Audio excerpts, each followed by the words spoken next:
Little artificial harmonic at the end there. Tony Franklin here. I've been asked about artificial harmonics a few times, something that Jaco Pastorius used very effectively on a couple of his well-known pieces, Birdland and his beautiful composition, Portrait of Tracy. Now, of course, there are harmonics all over the fingerboard, be it a fretless or a fretted instrument.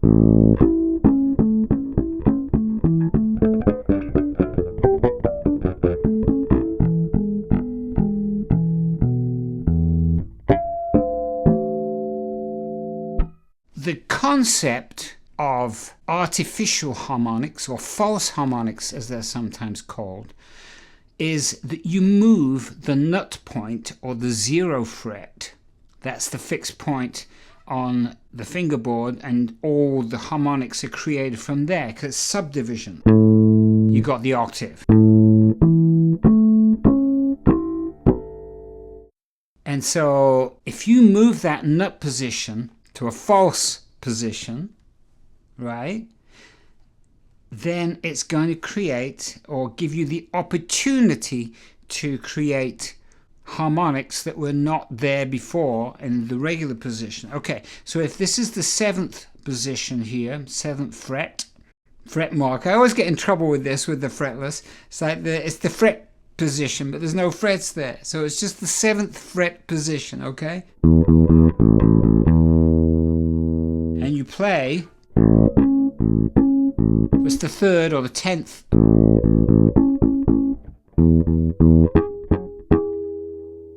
Then you have that opportunity for the harmonics there. You can reach a little further. The nice thing is, on the fretless, you can do the vibrato.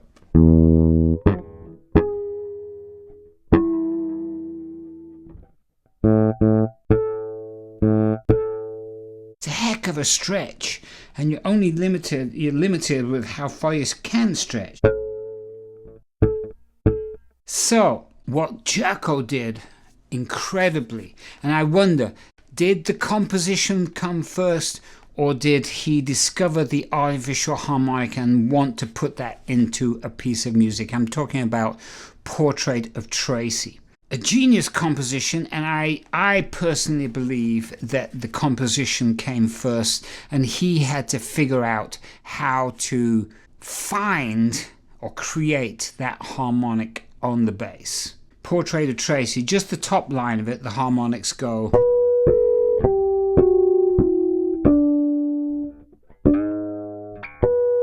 I did that by sliding the harmonic. I don't think that Jaco did sliding harmonics in any of his music. I may be wrong, correct me if I'm wrong in that, but I don't think he did. And it's quite clear that he did not use it in this. And I'm like, wow. And I saw it in some magazine and article way back then when I first heard Portrait of Tracy. It was later, I heard it later in 1979. It's off his solo album, his first solo album.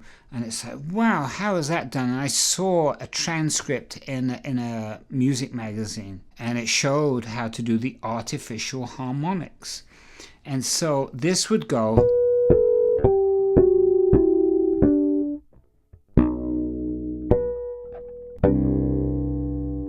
That is absolutely full stretch for me. I mean, I don't have small hands, but look at that. I couldn't stretch any further.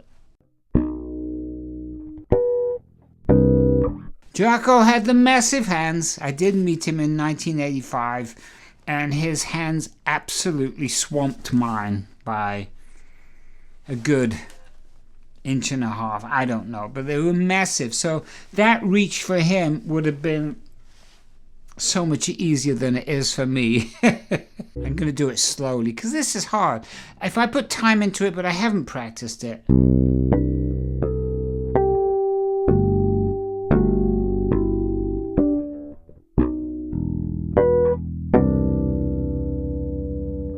I'm not going to be shy about the fact that this takes work that I haven't put into it, but I've never been one to want to learn somebody else's stuff, even the great Jaco.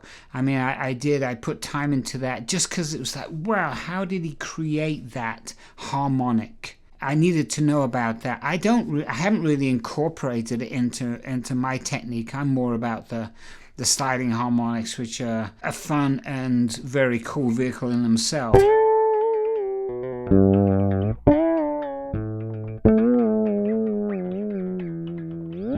Then Jaco took it a step further on Weather Report's Birdland.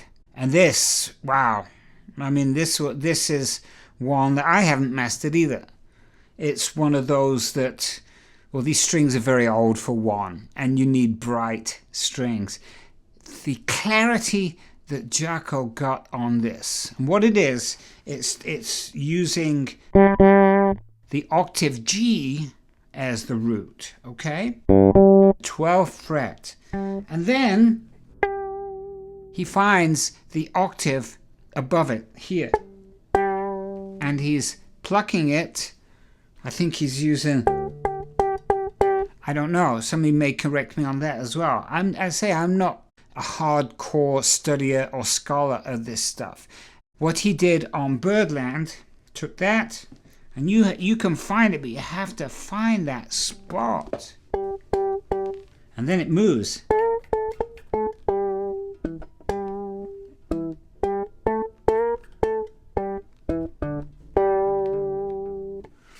And then,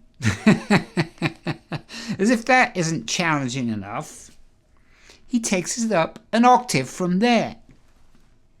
You have to find that.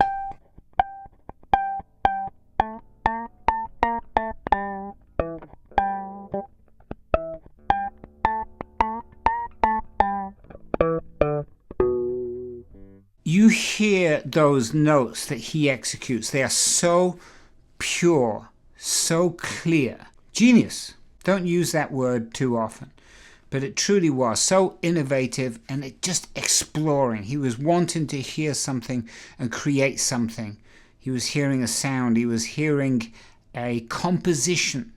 I truly believe that Portrait of Tracy was driven by the composition, not by the use or the wanting to include that technique or that note. It's hard. It really is. Into a song. Anyway, the question is, can we slide artificial harmonics? I've not really put any time into that. And it's tough because, you know, with sliding harmonics, you got the fixed nut, so that makes it easier because all you have to focus in on is this hand.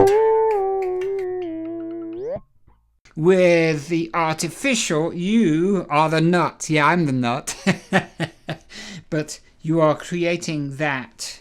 I suppose it'd be easier to do a little, I don't know. Have some strings speak better than others. I'm just wondering which one would be the best for this.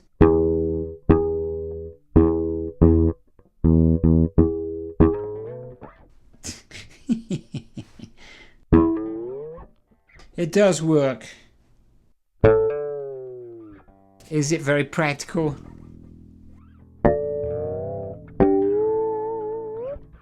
Probably not as much, but it's fun to explore it, and there might be just one bit where it works. That one. Ooh, tough. Oh, they hurt. It's such a stretch.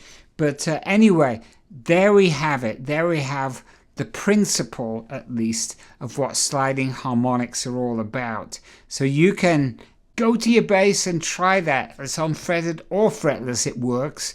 I have it on the bridge pickup so that those harmonics jump out, and nice new strings will be good, and pretty aggressive on this hand. When I do the sliding harmonics,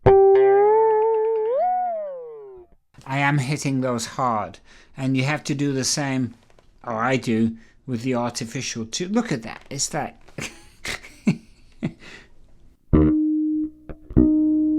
And that has to be pushed down, and this has to be touched lightly. It's painful. Good luck with it.